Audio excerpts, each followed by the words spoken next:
You may struggle with imposter syndrome, but you are not an imposter. I mean, you are genuinely not somebody who is faking your identity. But what about those that do? Let's talk about real imposters.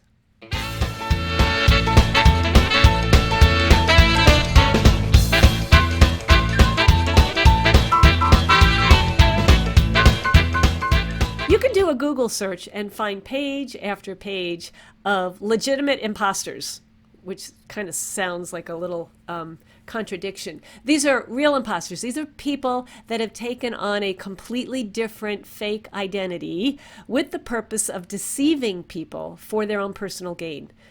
There's so many of them, and they go back in history. They're even in modern day. I'm sure you have read stories, heard, seen the news, maybe through your studies in history, folklore. You've heard of some of these stories. This one in particular is kind of interesting. There's a few of them that I'm going to highlight. A gentleman named, I can't pronounce his last name, it's very German, Christian Karl Garhartsreiter. Born in 1961 in Germany, same age as me, he pretended to be a member of the Rockefeller family. He came into the United States in the 1980s and used a fake social security number and adopted this completely fake persona and was part of the jet set community. So yeah, that was a pretty big imposter. Another imposter was a woman named Sarah Edmonds. This was back during the Civil War. Now, I didn't know this. Back in the Civil War, it was estimated that around somewhere between 500 and 1,000 women illegitimately signed up to be in the Civil War. They signed up under men's names and they hid their identity as a female. They pretended to be men. Now, how they were able to do this through the war, it just baffles me and escapes me. But Sarah Edmonds was one of them. She managed to, take on this identity. She took on the name of, I can't see what it is. Franklin Thompson. She went under the name of Franklin Thompson, fought in the war successfully and very nobly, and managed to deceive or to escape detection as a woman. Later on, she kind of peeled off her persona and lived fully as a woman and became a nurse and was very successful. So that's a unique story. Then there was a gentleman named Victor Lustig, who back in the 1800s was a con artist, a swindler, a cheat, a repetitive liar. He would often cheat wealthy people that he met at the docks of some of the big cruise ships, some of the big ocean, the luxury ocean liners. He would swindle them out of money. When he got tired of that, he decided to instead take on false personas. And one of the personas he took on was a contractor who wanted to repair the Eiffel Tower. Now, the Eiffel Tower was built it was built for the 1889 World's Fair. It was really only expected to survive 20 years. So at some point, it was needing repair, and he stepped in and claimed to be a contractor, swindled a lot of people out of money by developing contracts, which of course he never delivered on, stole money. He was just a master at his craft, but shameful what he did. But most interestingly enough, he actually conned Al Capone. He conned Al Capone to invest in a deal that would double his money. Is this not like, the circle of life, a con man conning a con man? So there you go. The extraordinarily successful, I guess, imposters doing their nasty things. In more current times, perhaps, I'm 61. I'm guessing it was probably around the 1990s sometimes, if you remember quite the hoopla of Milli Vanilli, the band that was caught lip syncing their performances. Somehow they managed to achieve a level of fame and celebrity, and it was an audio fluke that happened during an MTV concert that unmasked them. Something happened with the audio feed, and somehow the words that were supposed to be said, they stopped singing, but somehow the words came through the microphone exactly as they should have if they were still singing, but they weren't singing. So it was clear evidence that their performance was completely lip synced. Oh my gosh, the backlash that they endured, justifiably and rightly so. Maybe you even remember, this is going back maybe 20 so years ago, when Oprah Winfrey celebrated a book. She has her, her book of the month club, her Oprah's book club. And one of the titles that she raved about was called A Million Little Pieces.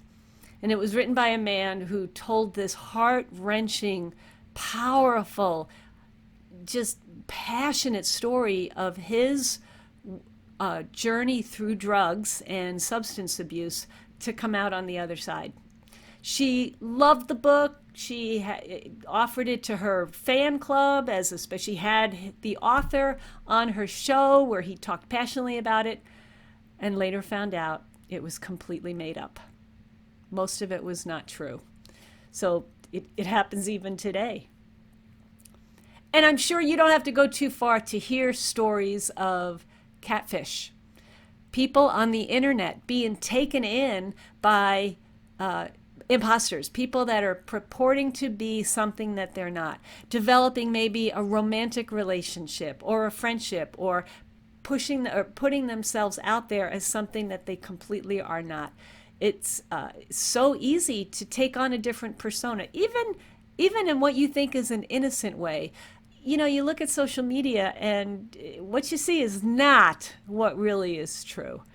If you were to look at people's social media, you're comparing your inside with their outside, and it makes you feel like an imposter. But people sometimes put only the best. They only, now that's not saying that they're being imposters, because there truly are people that use social media for not nice things. They're just bad people. They're bad players, bad actors. Stay away from them. But how do you know? So how do you know when people are lying? Well, I don't know if we're really good at detecting the lies. Certainly we can try to evaluate the information and put the pieces in place and fill in the gaps and be alarmed when there are gaps. I mean, if the dots are not really falling into place close to each other, that's a red flag. Something's not measuring up. But let's talk a little bit about what happens in your brain when you lie. Psychologists and brain scientists have done a colossal amount of investigation and research in trying to figure out what's going on in a person's brain when they lie. And the short story of it is your prefrontal cortex, which is the decision-making part of your brain. I call it the policeman. It kind of keeps things in line. There's a lot of activity in that prefrontal cortex. Now you would think, oh, that sounds good, right?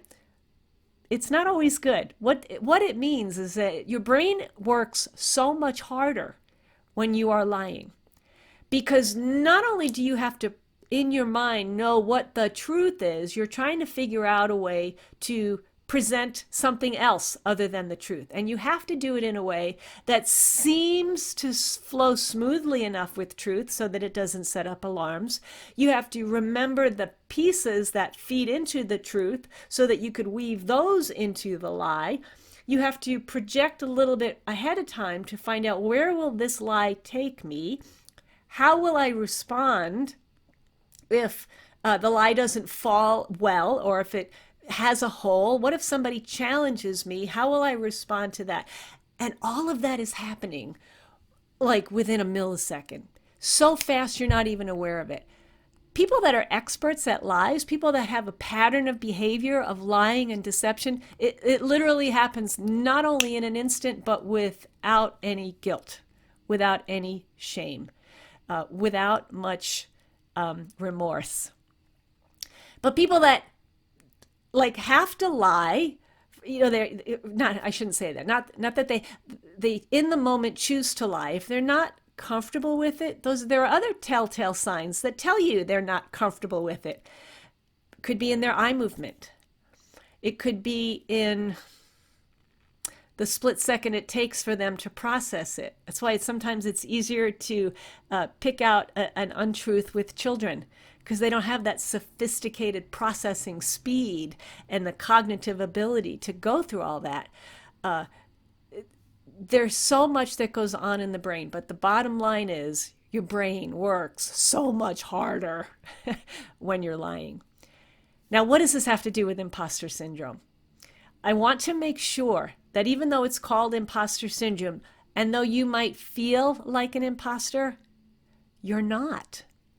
Feeling like you are an imposter does not make you an imposter. That is a whole separate set of illegitimate activity, distorted thinking, personality defects. That is not you. If you simply struggle with not believing in the data that says that you're awesome, that's okay. That is fixable. You're not an imposter. You struggle with imposterish moments, and that's overcomeable.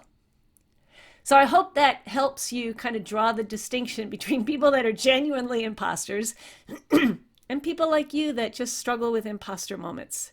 If you'd like some more resources, check out my website to help you on overcoming your imposter syndrome experiences.